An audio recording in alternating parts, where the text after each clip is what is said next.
Assalamualaikum warahmatullahi wabarakatuh. Pada video ini saya akan menjelaskan tentang kekuasaan kehakiman. Lahirnya lembaga kekuasaan kehakiman menurut Hunter Scott tidak lepas dari dua teori, yaitu teori pembagian kekuasaan dan teori negara hukum. Teori pembagian kekuasaan untuk mencegah penguasa yang tirani, maka dibagilah kekuasaan tersebut. Pembagian kekuasaan yang terkenal yaitu trias politika, yaitu terdapat lembaga legislatif, eksekutif, dan yudikatif. Lembaga kekuasaan kehakiman sendiri terdapat pada lembaga yudikatif. Selanjutnya, teori negara hukum. Di negara hukum, semua harus tunduk kepada hukum, termasuk presiden. Maka untuk mencegah presiden membuat hukum yang semena-mena, maka harus ada lembaga yang menjaga hukum itu tidak keluar dari koridornya, dan lembaga itu tidak boleh diintervensi dari lembaga manapun, atau bisa disebut sebuah lembaga yang merdeka. Selanjutnya, kekuasaan kehakiman yang merdeka terdapat beberapa takaran, yaitu pertama, kebebasan dalam menyelenggarakan fungsi peradilan. Selanjutnya, adanya larangan bagi cabang kekuasaan ekstrayudisial untuk ikut campur dalam menyelenggarakan fungsi peradilan. Cabang ekstrayudisial yaitu lembaga legislatif dan eksekutif. Selanjutnya didasarkan dalam rangka terselenggaranya negara berdasarkan atas hukum.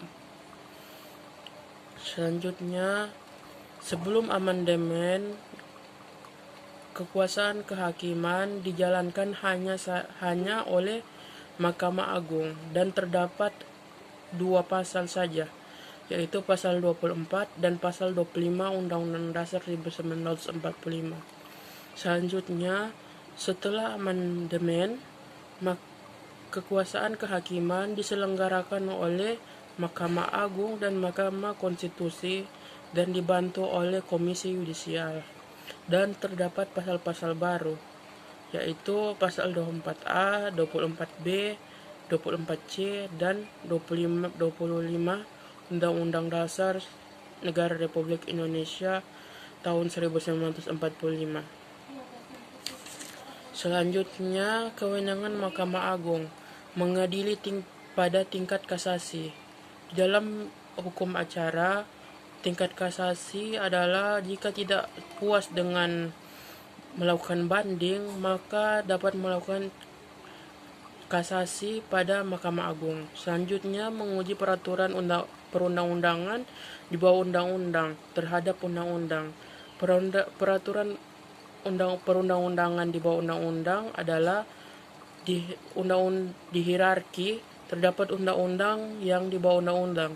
Maka jika bertentangan dengan undang-undang di atas, maka bisa melakukan uji material. Selanjutnya, badan peradilan di bawah Mahkamah Agung terdapat peradilan umum, peradilan militer, peradilan tata usaha negara, dan peradilan agama. Selanjutnya, kewenangan Mahkamah Konstitusi. Pertama, menguji undang-undang terhadap Undang-Undang Dasar Negara Republik Indonesia. Jika ada undang-undang yang bertentangan dengan Undang-Undang Negara Republik Indonesia, maka Mahkamah Konstitusi dapat menguji undang-undang tersebut. Selanjutnya, memutus sengketa kewenangan antar lembaga negara yang kewenangannya diberi oleh Undang-Undang Dasar Negara Republik Indonesia. Selanjutnya, memutus pembubaran partai politik. Selanjutnya, memutus perselisihan tentang hasil pemilu.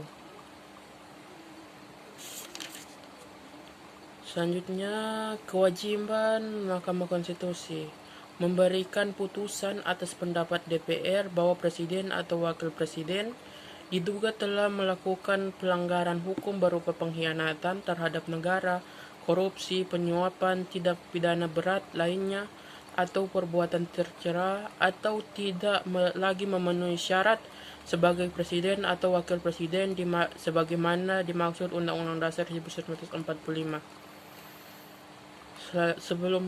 Selanjutnya, Komisi Yudisial kewenangan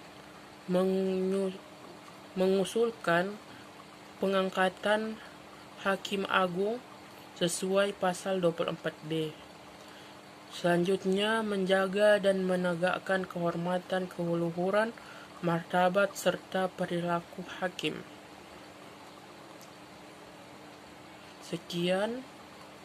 Assalamualaikum warahmatullahi wabarakatuh.